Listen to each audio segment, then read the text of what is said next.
Edakika nga 7 okwera sawa emu eyakawungezi era ng'omunyo live tugenda kutandika Kanaland olwaleero mu kusaba kwa buli Sunday omusumba wa House of Prayer Ministries International Aloysius Bujjingo asinziddeyo n'asaba poliisi okukola obutaweera okulaba nti effulumya alipoota zonna ezettemu ezerikolebwa n'eryo eryamukolebwako omwafiira omukadde w'ekkanisa munnaffe Richard Muhumuza ennaku z'omwezi nga 2 omwezi ogwa January omwaka guno ogwa 2024 nga gutandika wali mu bitundu ebinakulabye enamuŋoonaawo kubawarakata katulabe ebadde mu kusaba kwa leero ku Sunday service. Omusumba Aloysius Bujjingo wa House of Prayer Ministries International yennyamidde olw'okunoonyereza ku bulumbaganyi obwabakolebwako nga 2 January omwaka guno okubakuumira mu kizikiza nga poliisi ekyali kyesirikidde. Olwaleero ennaku gye nnyina ku mutima eri egi emu nti giweze emyezi okuva lwe twakubibwa amasasi ago, naye aba CID, aba CMI, aba poliisi bonna buli gwe kikwatako tebannaba kukolayo press conference ku Monday nga babatera okukola enanga najja n'ayogera ne batubulira nti bakuteewadde omuntu ogwo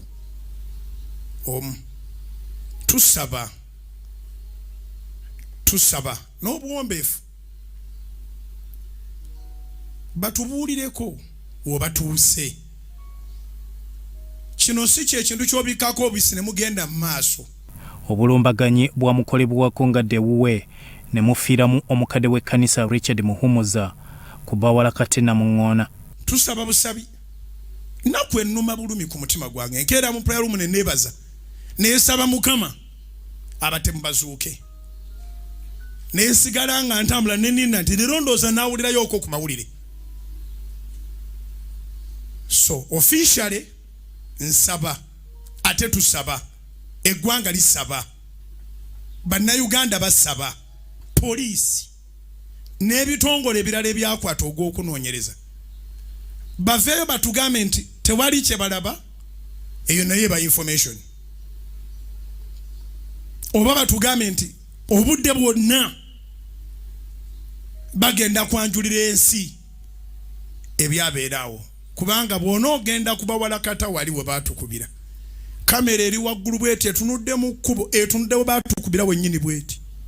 Ategezezza nti n'abaana b'omugenzi Muhumuza bamubuuza okunoonyereza bwe kutuuse ekimusa mu bulumi. Teri kintu kirumanga kujjukira mukwano gwo naye nga toyina bw'osobola kugamba nti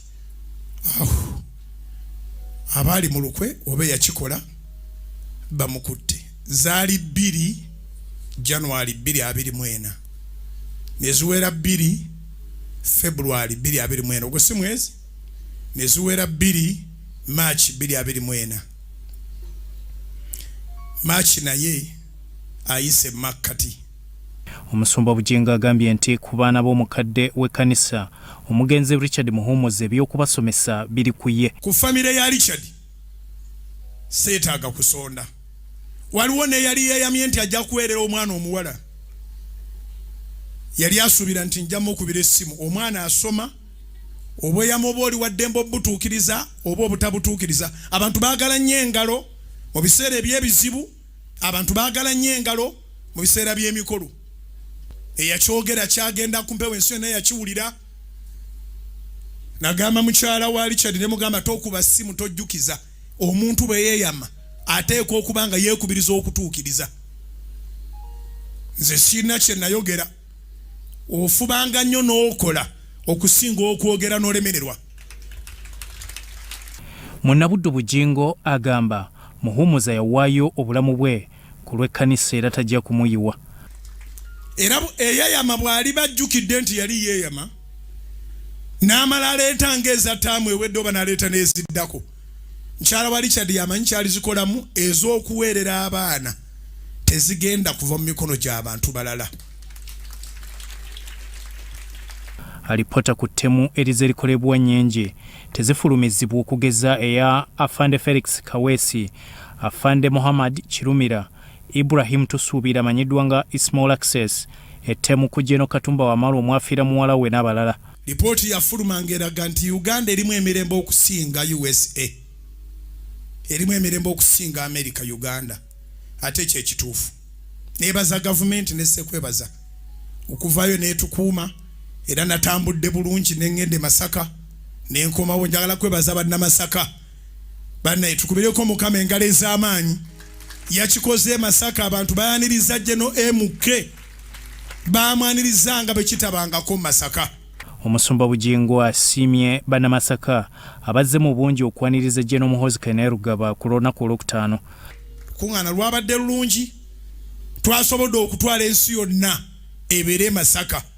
Ku Soloti TV tetwabajuziza era tubasuubiza nti wanaabangayo ekintu kya gavumenti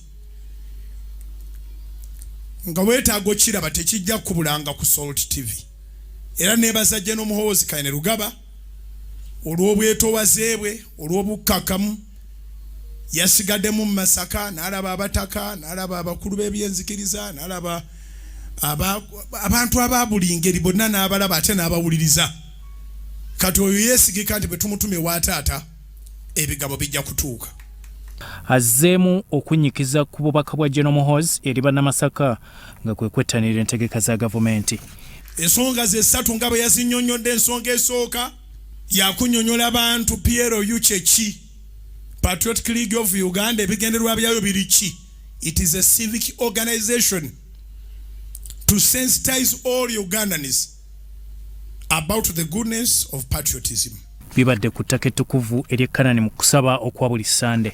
Byatumwebaza Godfrey, Soloti TV, Omunnyo.